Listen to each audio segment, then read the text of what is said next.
स्वागत करो ਤੁਹਾਡਾ ਡਬਲ ਸਵਾਗਤ ਹੋਇਆ ਅਸੀਂ ਸੰਜਾ ਨਹੀਂ ਕਰ ਰਹੇ ਸੰਜਾ ਨੇ ਅਨੋਦਾ कर रहे हैं हालेलुया। आप प्रभु को धन्यवाद कि जो हम प्रभु के दास सब इकट्ठे हुए हैं, अब इकट्ठे हुए हैं। ये हमारी दूसरी प्रार्थना मीटिंग है। तो जितने प्रभु के दास हैं क्या मुझे बताएंगे कि हमारी जो मीटिंग का टाइमिंग क्या है? जो प्रभु के दास ग्रुप में बता सकते हैं?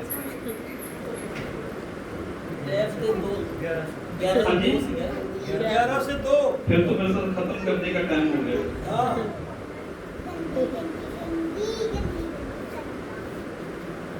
सही बात की नहीं? हाँ जी, हालेलुया। ठीक, फिर तो उस हिसाब से मीटिंग खत्म होने का समय हो गया। खाना खा के भी जा चुके होना चाहिए था।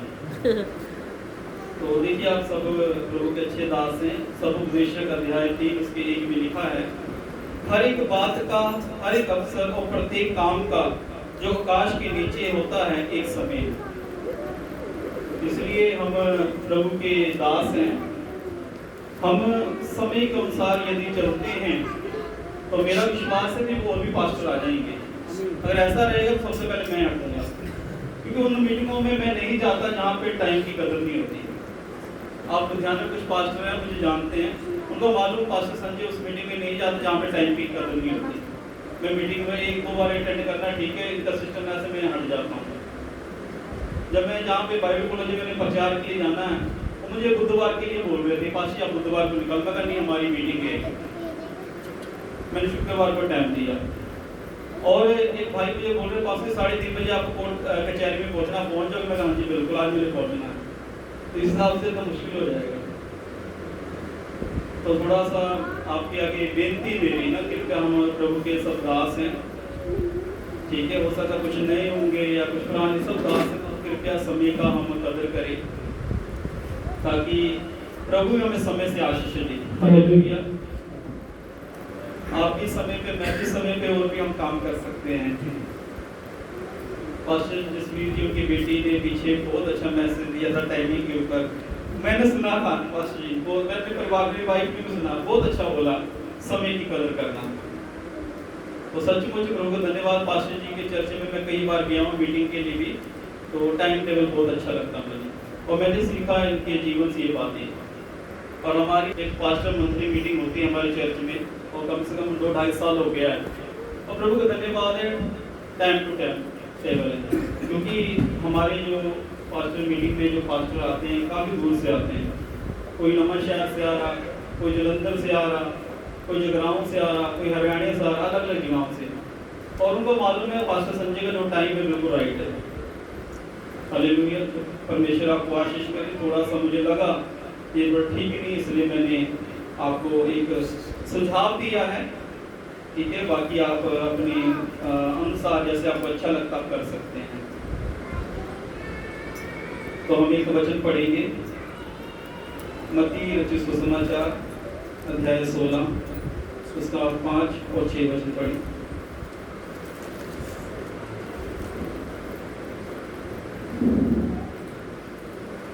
चेले झील के उस पार पहुंचे, पर वह रोटी लेना भूल गए थे।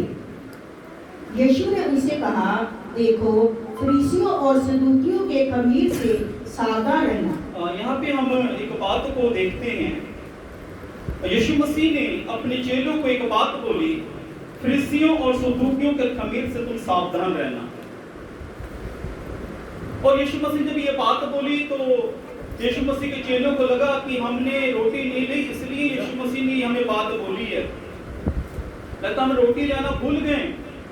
पर यीशु मसीह कुछ और ही उनको बताना चाहते थे। जब आप पढ़ते हैं, आगे पढ़ेंगे हम, वे आपस में विचार करने लगे, हम रोटी नहीं लाए, इसलिए वह ऐसा कहता है। ये जानकर यीशु ने उनसे कहा, हे अविश्वासियों, तुम आपस में क्यों विचार करते हो कि हमारे पास रोटी नहीं है? क्या तुम अब तक नहीं समझे? क्या तुम उन 5,000 की रोटियों स्मरण नहीं करना, नहीं, और ना ये कि तुमने कितनी टोकरियां उठाई थी, और ना उन 4000 की 7 टोकरियां, और ना ये कि तुमने कितनी टोकरिए उठाए थे। तुम क्यों नहीं समझते कि मैंने तुमसे रोटियों के विषय में नहीं कहा, परंतु ये कि तुम फरीसियों और सदूकियों के खमीर से सावधान रहना। तब उनकी समझ में आया कि उसने रोटी के खमीर से नहीं, पर फरीसियों और सदूकियों की शिक्षा से सावधान रहने को कहा था। हालेलुया, प्रभु के नाम को महिमा मिले। और यीशु मसीह ने अपने चेलों को एक बात बोली कि तुम फरीसियों और सदूकियों के खमीर से सावधान रहना। और यहाँ पे लास्ट में जब हम पढ़ते हैं तो लिखा उसकी शिक्षा से क्या रहना, सावधान। ये जो ग्रुप है दो यहाँ पे जो लिखे 5 ग्रुप हम देखते हैं यीशु मसीह के समय में थे, जो हमेशा यीशु मसीह का विरोध किया करते थे। और यहाँ पे सिर्फ यीशु मसीह ने 2 ग्रुप का ही नाम लिया है, सदूकी और फरीसी। ये जो फरीसी है इनका जो विश्वास है अलग है, इन्हें काम करने का तरीका, ये सब यहूदी हैं, यहोवा पे भरोसा रखने वाले हैं, ये कोई गैर नहीं है, ये यहोवा को अच्छी तरह जानने वाले हैं, मूसा के बारे में इनको मालूम है, पर इनके जो विचार, इनकी जो शिक्षाएं हैं वो अलग है, थोड़ी सी क्या है वो अलग है। जो फरीसी हैं नियमों को, जो नियम है, जो कानून हो, उनको ज्यादा महत्व देते हैं मानने के लिए, और परंपरा, जो रब्बियों की जो परंपरा होती थी उनके ऊपर ज्यादा जोर दिया करते थे। ये फरीसी लोग हैं, मेरी बात समझ रहे। तो ये जो नियम है, जो परंपरा है, इनको पर इन्होंने ज्यादा जोर देना कि ऐसा हमारा जीवन होना चाहिए, ऐसा करना चाहिए। जैसे आप बाइबल में देखा होगा, एक बार फरीसी एक चुंगी लेने वाला दुआ करने के लिए जब गए, वहां भी उन्हें अपना जीवन बता रहे कि मैं दशमान देता हूँ, मैं प्रे करता हूँ, मैं उपवास करता हूँ, ये वो अपना जीवन, क्योंकि उनको टीचिंग ऐसी मिल रही है, वो शिक्षा ऐसी मिली हुई है।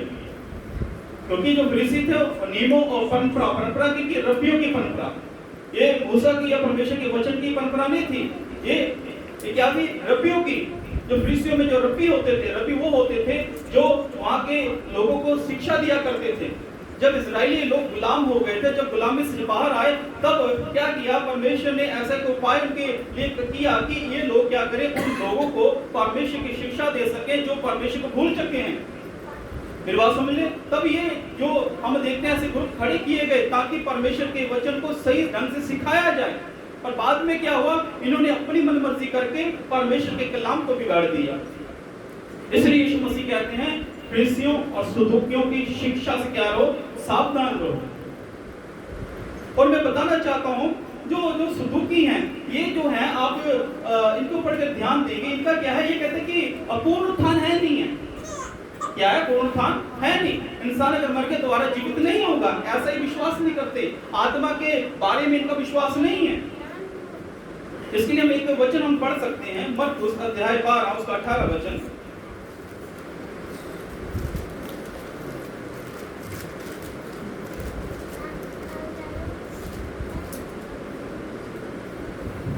फिर सदूकियों ने भी जो कहते हैं कि मरे हुओं का जी उठना है ही नहीं, उसके पास आकर उससे पूछा।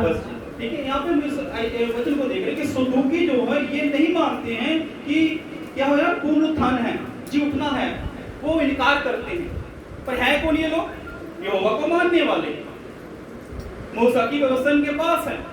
पर ये दोनों ग्रुप जो हैं अपने हिसाब से चलने वाले हैं। इसलिए यीशु मसीह ने क्या बोला कि ऐसा तुम ना करो। ये जो सदूकी लोग हैं, मैं आपको बताना चाहता हूँ, सदूकी लोगों में से याजक के काम के लिए लोग खड़े किए जाते थे। इनका जो मुख्य काम होता था परमेश्वर के मंदिर में वर्क करना। परमेश्वर के जो वहाँ पे जो मंदिर में रीति रिवाज होता था, उनको कैसे ढंग से, कैसे रीति से कराना, इनके ऊपर वो पूरा ध्यान दिया करते थे। और ये जो सदूकी होते थे, इनका जो इनकी टीचिंग होती थी, ये कहते थे कि हमारे पास धन ज्यादा होना चाहिए। और साथ में ये क्या करते थे, इनका एक विचार होता था, ऐसे एक शिक्षा लेके चलते थे कि हमें क्या करना, राजनीतिक मतलब पॉलिटिशियन में भी आगे बढ़ना चाहिए। ये ऐसा ये काम करते थे। और फरीसी और सदूकी हैं एक ही परमेश्वर के जन हैं, एक ही ग्रुप है परमेश्वर का, पर इनकी जो विचारधारा, इनकी जो शिक्षाएं अलग हैं। इसलिए यीशु मसीह कहते हैं अपने चेलों को फरीसियों और सदूकियों की शिक्षा से सावधान रहें। मैं जब प्रार्थना कर रहा, जब मुझे प्रभु के दास ने बताया कि मैसेज देना, तो मैंने प्रेयर किया। मैं कहा प्रभु मैं आपके दासों में क्या वचन बोलूं? तो प्रभु ने मुझे ये बताया कि फरीसियों के जो खमीर उनके बारे में आप बताएं। उसके पीछे कारण मैं बताना चाहता हूँ। हमारे पास जो परमेश्वर ने हमें लोग दिए, जो विश्वासी दिए हैं, कृपया हम उनके ऊपर थोड़ा ध्यान दें। यीशु मसीह ने पतरस को एक बात बोली, क्या कर? मेरी भेड़ों को क्या कर? रखवाली कर, उन्हें चरा। रखवाली करना आपका काम है, रखवाली करना। वो कैसे? आप गलत शिक्षाओं से उनकी रखवाली करें। एक अच्छे आप प्रभु के दास हैं, आप अच्छा इस्तेमाल हो रहे, प्रभु को धन्यवाद है। अच्छा अपने विश्वास के ऊपर प्रचार किया होगा, प्रभु को धन्यवाद है। हर बात में अच्छा प्रचार कर रहे। क्या हम अपने विश्वासियों को जो गलत टीचिंग है, गलत शिक्षाएं, गलत धारणाएं चल रही हैं आज समाज में, क्या हम उनके बारे में अपने विश्वासियों को बता रहे? अगर आप नहीं बता रहे तो मैं बोलना चाहता हूँ, आप मत बताइए। क्या होगा? वह दुष्ट है, आपकी उस कलीसिया के व्यक्ति को ले जाएगा आपके पास से। कारण क्या? क्योंकि उसे सही ज्ञान नहीं है, सही शिक्षा नहीं है। अगर यीशु मसीह अगर उनको बोल रहे, यीशु मसीह उनके साथ हैं, कितने 3.5 साल यीशु मसीह साथ हैं, यीशु मसीह उनको टीचिंग दे रहे, थोड़ा बच के रहे। और यीशु मसीह ने भी एक बात बोली, मत्ती 28 में लास्ट में जो पढ़ते लिखा, जो बातें मैंने तुम्हें सिखाई है तुम्हें भी क्या करो? मानना सिखाओ, आज्ञा दी सिखाओ। और हम देखते हैं इनकी पत्रियों में, चेलों की उन पत्रियों में उन्होंने टीचिंग ही दी। आपको मालूम है क्यों? क्योंकि ताकि कलीसिया स्थिर होकर, कामिल होकर परमेश्वर के टीर डोल तक बढ़ सके। इसलिए आज के समय में हमें अपनी चर्च के अंदर उन्हें सही ज्ञान, सही शिक्षा देकर विश्वासियों को आगे बढ़ाने की जरूरत है। नहीं तो आप कुछ ना करें, आपसे चंगाई करें, आप हीलिंग करें, तो क्या होगा? वो अच्छे जो चंगाई प्राप्त कर रहे हैं, बड़ी बड़ी गवाहियां भी देंगे, आपको सब कुछ दशमांश भी देंगे, ऑफरिंग भी देंगे। बाद में क्या हुआ? आपको छोड़ के चले जाएंगे। क्यों? जब एक सवाल उनके मन में आ जाएगा और उसका उत्तर उनको नहीं मिलेगा, तो क्या होगा? आपको छोड़ के ही जाएगा। ऐसा मैंने बहुत सी कलीसियाओं में देखा है। प्रभु का अनुग्रह, मैं अलग अलग चर्चों में मुझे परमेश्वर जाने का मौका देता तो मैंने देखा। और विश्वास के प्रभु धन्यवाद है, जब उन चर्चों में हम परमेश्वर हमें लेके गए और प्रार्थना के द्वारा परमेश्वर के वचन को कलाम हमने प्रचार किया, वो लोग वापस आ गए। हालेलुया।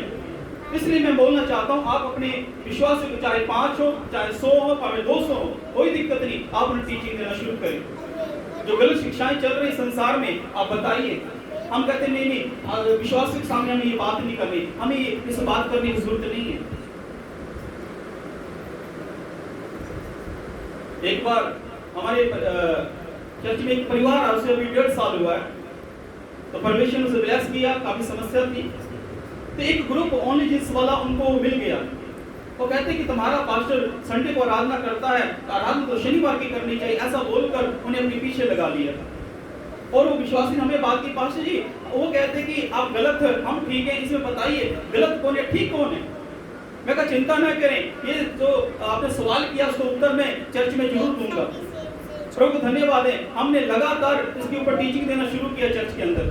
चलो एक विश्वासी अभी उनके क्या हुआ, उनके हाथ में आ चुका है, एक परिवार आ चुका है। और मैं कहा चिंता ना करें, आप सुनिए शिक्षा। हमने शिक्षा देना शुरू कर दिया शब्द के बारे में, और संडे चर्च लगाना क्यों जरूरी है। अब विश्वास के प्रभु धन्यवाद है, हमारे जो विश्वासी उनको विश्वासी जो उनके भ्रम में आ चुके थे, परमेश्वर निकाल लिया। और क्या हुआ? साथ में और जो विश्वासी थे वो भी सीख गए। ये कैसे हुआ? जब हम टीचिंग देते हैं, जब हम शिक्षा देते हैं। इसलिए बहुत सी बातें हैं संसार में। आज सबसे ज्यादा चर्च टूटने का कारण, कलीसिया इधर उधर जाने का कारण यही है कि जो विश्वासी है सही रीति से परमेश्वर के ज्ञान को सीख ही नहीं पा रहा।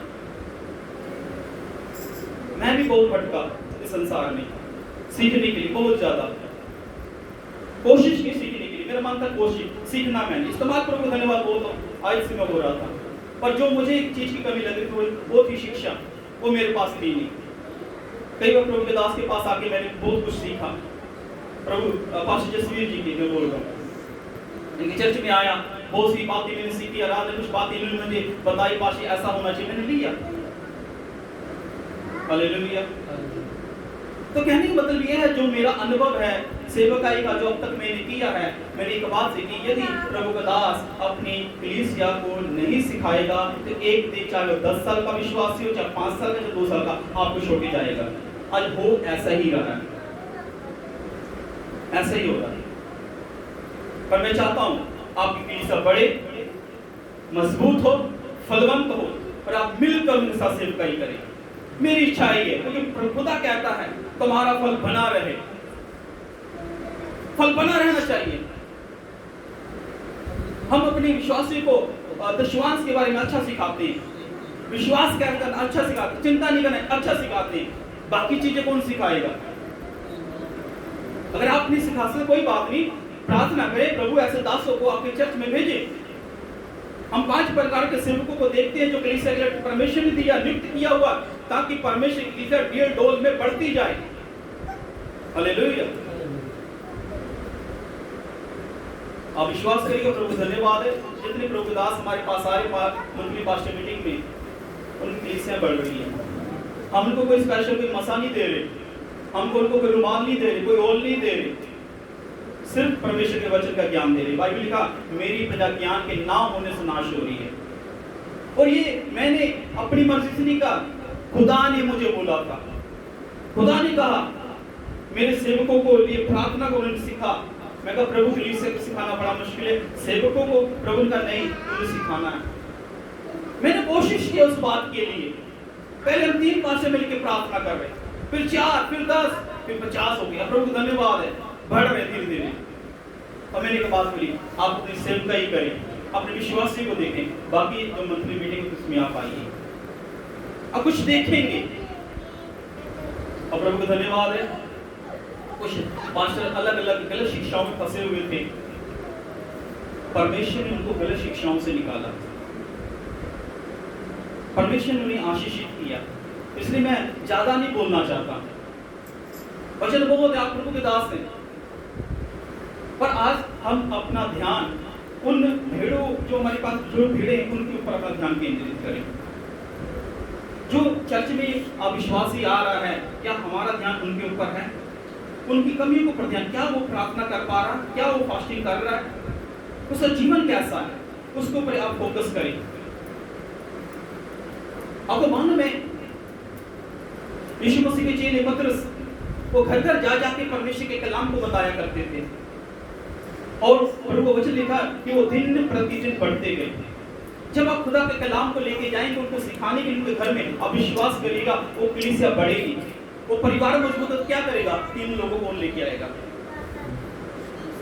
जब वो मजबूत हो जाएंगे तो क्या होगा? वो दूसरों को सिखाना शुरू करेंगे।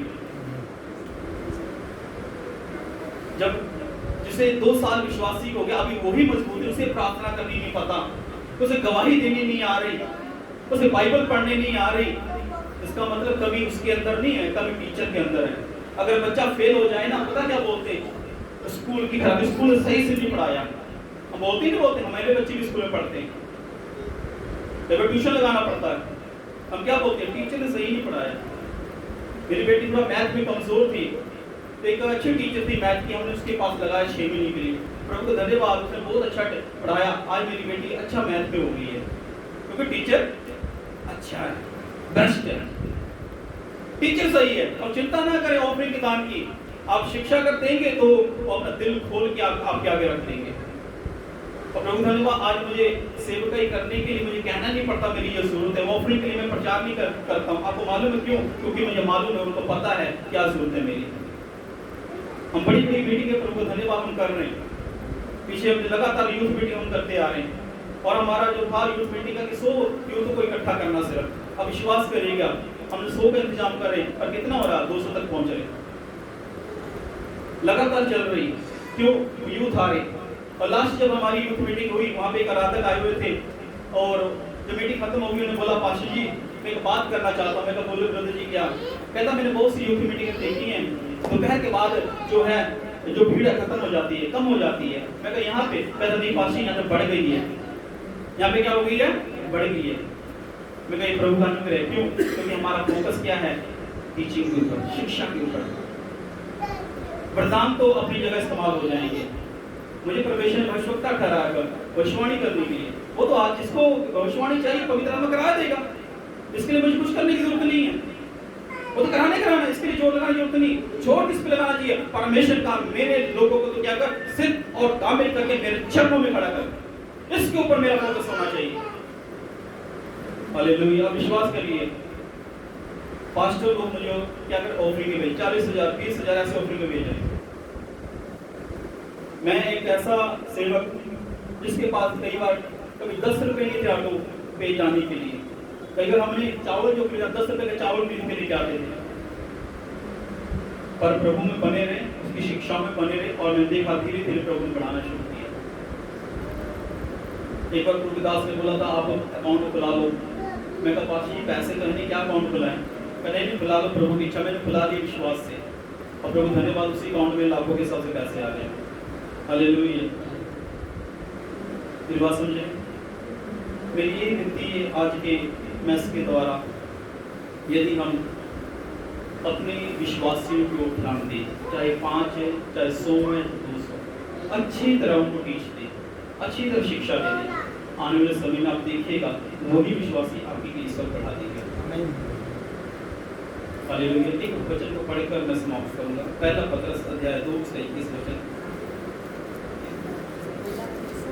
हाँ जी, पहला पत्रस अध्याय 2 उसका 21 वचन। और तुम ऐसे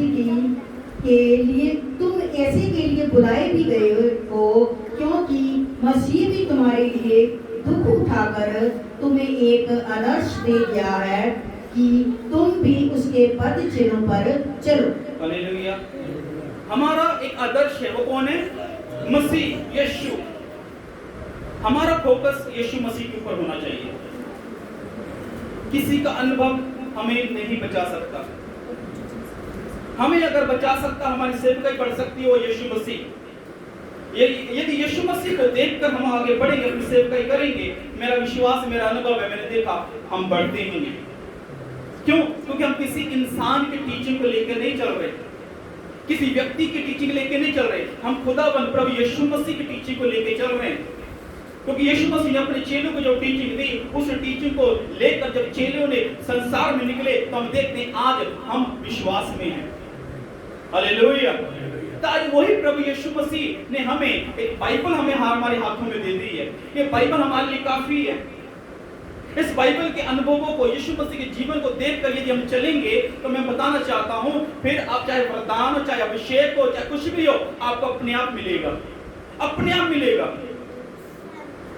सिर्फ हमें प्रभु का दास पत्र से एक बात बोलता, कहता क्या है? एक आदर्श दिया गया है, तुम भी उसके पद चिन्हों पर चलो। जैसा यीशु मसीह चल रहे थे वैसा हमें भी चलना है।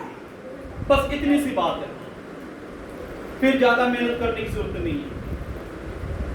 सही जगह कुल्हाड़ा चलेगा, लकड़ी अपने आप कटेगी। अगर आप कुल्हाड़ा चलाने के लिए, ठीक है, आपको शिक्षा सही से मिली नहीं है, अब जोर लगा देंगे, कुछ भी होने वाला नहीं है, कुछ भी होने वाला नहीं। बस यही थोड़ी दिक्कत है। और वो कुल्हाड़ा चलाना सही से कहां से हमें मिलेगा? हमारे पास बाइबल है। हालेलुया। ये बाइबल जिसने देश को बदल दिया। तो मेरा विश्वास है आज से परमेश्वर हमारे जीवन में भी कार्य करेंगे, और विश्वास करता हूँ आप बाइबल में से पढ़कर अपने विश्वासी को टीचिंग देंगे और आपके जो विश्वासी बढ़ना शुरू हो जाएंगे। और अपनी आंखें बंद कर अपने सर को झुकाते प्रार्थना करते हैं। प्रभु यीशु मसीह, मैं आपका धन्यवाद करता हूँ कि आपने हमें मौका दिया।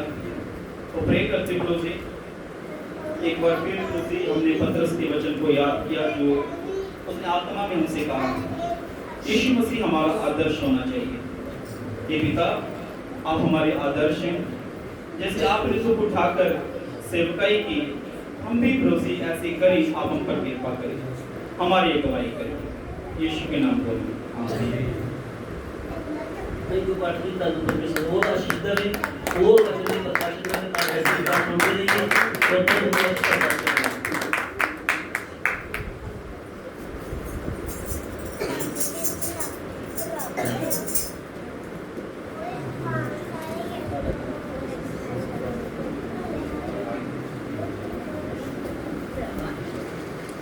हालेलुया। ध्यान ਨਾਲ ਸੁਣਿਓ। ਪ੍ਰਭੂ ਦਾ ਬਹੁਤ ਸਾਰਾ ਵਚਨ ਦਿੱਤਾ ਹੈ। ਪਿਛਲੇ ਦਿਨਾਂ ਦੇ ਵਿੱਚ ਲੁਧਿਆਣੇ ਦੇ ਇੱਕ ਪਾਸਟਰ ਨੇ ਪੰਗਾ ਲੈਦਾ ਕਿਸੇ ਪਾਸਟਰ ਦੇ ਨਾਲ, ਉਹ ਬਿਨਾਂ ਪਾਸਟਰ ਸੀਗਾ, ਉਹਨੂੰ ਵਚਨ ਦਾ ਗਿਆਨ ਨਹੀਂ ਸੀ। पंगा तो ले लेकिन वो पूरा ठीक है उन्हें मुझे फोन किया कहता पाठ साहब जी इतना हो गया मैं कोई कर तू ना चोर लाओ तू नंबर दे दे मेरा मैं आपके कॉल करता हूँ सेट हो जाएगा